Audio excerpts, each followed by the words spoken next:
নমস্কার বন্ধুরা, আমি মৌমিতা। আমার চ্যানেল কুকিং বাই মৌমিতা মুখার্জিতে তোমাদেরকে আরও একবার স্বাগত জানাচ্ছি। তো শীতকাল তো চলছে, আর পৌষ মাস প্রায় শেষ, সংক্রান্তি চলে এসছে। তো এরকম পিঠে পায়েস তো সবার বাড়িই হচ্ছে। তো আজকে আমি তোমাদের জন্য একদম ক্ষীরের পায়েস, পুরোপুরি ক্ষীর, সেই রেসিপিটাই শেয়ার করব। এটা আসলে আমার হাজব্যান্ডের রেসিপি। তো আজকে এটা আমি তোমাদের সাথে শেয়ার করছি। আমি কিন্তু ওর কাছ থেকে পায়েসটা রান্না করা শিখেছি। তো দেখে নাও, এখানে আমি 1 কেজি দুধ নিয়েছি। তোমরা গরুর দুধও নিতে পারো বা এরকম প্যাকেট দুধও নিতে পারো। তো সেই দুধটা হাঁড়িতে ঢেলে নিলাম। এবার আমি এটাকে গ্যাসে বসাবো। আর এই যে হাফ কাপ চাল নিয়েছি, হাফ কাপের একটু বেশি। তো এইটুকুই চাল দেব। চাল যতটা কম দেবে ততই কিন্তু পায়েসটা ক্ষীর ক্ষীর হবে। তো চালটাকে একটু ভালো করে ধুয়ে নিচ্ছি আমি, আর কিছুক্ষণ একটু চালটা ভিজিয়ে রাখবো। তো গ্যাস এখানে জ্বালিয়ে দিয়েছি, আর দুধটা ভালো করে জাল করে নেবো ফার্স্টে। তো দেখছো তোমরা, দুধটা ভালো মতো জাল হয়ে গেছে। এবার আমি এর মধ্যে চালগুলো অ্যাড করব। তো এরকমভাবে একবার পায়েসটা তোমরা রান্না করে দেখো, দারুণ টেস্ট হয়।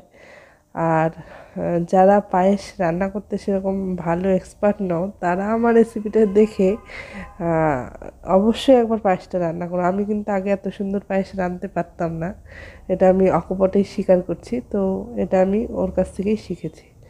তো দেখো, চালটা হালকা হালকা সেদ্ধ হয়েছে। আর যখন থেকে সেদ্ধ হবে, তোমরা চালটা এরকম হাতা বা গোল হাতা, এগুলো দিয়েই কিন্তু পায়েসটা নাড়তে হয়। আর এই যে আমি একটু চালটা ডলে ডলে দিচ্ছি হাঁড়ির গায়ে, যাতে চালটা মিহি হয়। তো তাতে কিন্তু আরও খিরখির ভাবটা আসবে। আর হাঁড়ির গায়ে দুধ যতবার লাগবে তোমরা নাড়ালেই তখন সাইড দিয়ে ওটাকে কেকে দেবে, এতে ক্ষীর ব্যাপারটা কিন্তু আসবে। তো এখানে আমি অর্ধেকটা পাটালি দিয়ে দিলাম।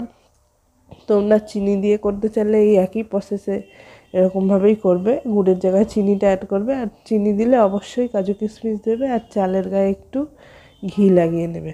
যেহেতু গুড়ের পায়েস, আমি কিছুই অ্যাড করছি না। তো চিনি দিলে কিন্তু অবশ্যই কাজু কিশমিশ আর একটু ঘি।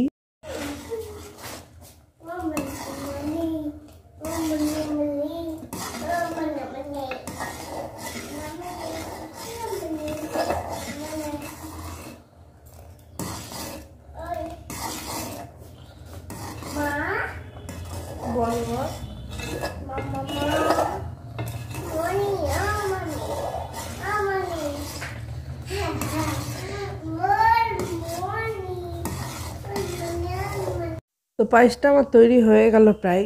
তোমরা অবশ্যই রেসিপিটা বাড়িতে ট্রাই করো, আর কেমন লাগলো আমাকে জানাতে কিন্তু একদম ভুলবে না। আর মেয়ের পাকামিটাও তোমরা দেখছো, মেয়ে কতটা দুষ্টু হয়েছে। এই জন্যই ভিডিওগুলো এতদিন করতে পারিনি। এখন ও বেশ আমার সাথে তাল মিলিয়ে এগুলোতে ইন্টারেস্ট পায়, ওই জন্য আমি এগুলো করছি। তো আবারও ফিরে আসছি নতুন একটা ভিডিও নিয়ে। ততক্ষণ ভালো থেকো, সুস্থ থেকো। আর ভালো লাগলে চ্যানেলটা সাবস্ক্রাইব করো, লাইক করো, শেয়ার করো প্লিজ। তো দেখো পায়েসটা কতটা ক্ষীর হয়েছে, আর দেখতেও যতটা সুন্দর হয়েছে, খেতেও কিন্তু ততটাই সুন্দর হয়েছে। তোমরা অবশ্যই রেসিপিটা বাড়িতে ট্রাই করো। তো শুনে নাও আমার হাজব্যান্ডের মুখ থেকে কেমন হয়েছে। মুখ দেখা যাচ্ছে না, খেয়ে বলো কেমন হয়েছে।